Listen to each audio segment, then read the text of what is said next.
Factory বন্ধ করে দিছে সরকারি যে নিয়ম সেই নিয়ম অনুযায়ী বন্ধ করে নাই।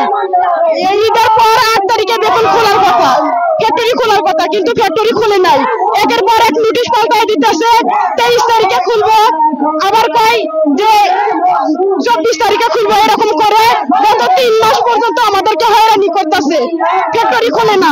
আমরা আমাদের বেতনের দাবি করছি, প্রশাসনের কাছে গেছি, সেনাবাহিনীর কাছে গেছি, কিন্তু সেনাবাহিনী কোনো রেজাল্ট দিতে পারে নাই।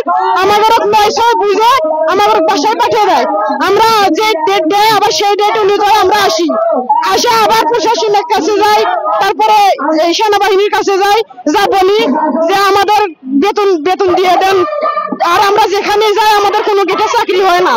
আমরা না হলেও তো অনেক গেটে ঘুরছি, 15-20টা গেটে ঘুরছি, কিন্তু আমাদের কোনো চাকরি হয় না। আমাদের যে আমরা যাই, আমরা যদি বলি যে সেইন গ্রুপের লোক, তাহলে গেটের থেকেই বার করে দেয়। আর যদি না বলি যে আগে চাকরি করছেন এরকম কথা বলি, তাহলে ভিতরে নিয়ে যায় অন্য কোনো ফ্যাক্টরির নাম করলে আমাদের ফিঙ্গার দিলে আসে পারে, তখন আমাদেরকে নেয় না। এই যে রানিং 4 মাস চলে আমাদের ফ্যাক্টরি বন্ধ হয়েছে, আমরা কি খাবো?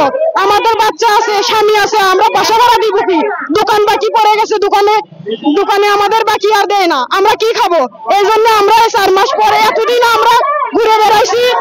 আমাদের ফ্যাক্টরির কাছে সেনাবাহিনী আছে, তাদের কাছে আমরা করছি। তারপরে একে নিয়ে সেদিনও মিছিল নিয়ে সবাই আইছি, কোনো সিদ্ধান্ত দেয় নাই। এই জন্য আজকে আমরা এখানে আইছি। এখানে আসে আমাদের দাবি একটাই, ফ্যাক্টরি বন্ধ করুক বা খুলুক, আমাদের 3 মাসের বেতন দিতে হবে। আমাদের 3 মাসের বেতন দিয়ে ফ্যাক্টরি বন্ধ করলে করুক। আর আমাদের ফিঙ্গার লক করছে, আমরা কোনো জায়গায় চাকরি নিতে পারতেছি না। আমাদের ফিঙ্গার ঠিক করে দেখ, আমরা অন্য জায়গায় চাকরি করে খাইতে হবে তো, না হলে আমরা ঢাকা শহরে কি করে বাঁচবো?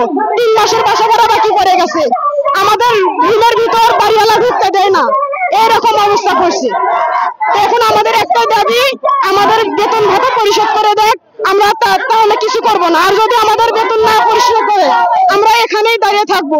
যে কয়দিন লাগে বেতন আদায় করে নিয়ে তারপরে যাব। দয়া করে অনুরোধ করে আমাদের বেতনটা আদায় করে দেন। এই সরকারের কাছে একটু আপনারাও বলেন যে আমাদের বেতন জানি দেয়। আমাদের যদি টাকা পয়সা না দেয়, আমরা কি দিয়ে চলবো? ঢাকা শহরে এসে আমরা কি খাবো? ঢাকা শহরে তো অনেক খরচ, বাসা ভাড়া, নিজের বাড়ি কি এটা ভাড়ার বাড়ি থাকা, আমাদের তো ভাড়া না দিলে তো থাকতে দিব না।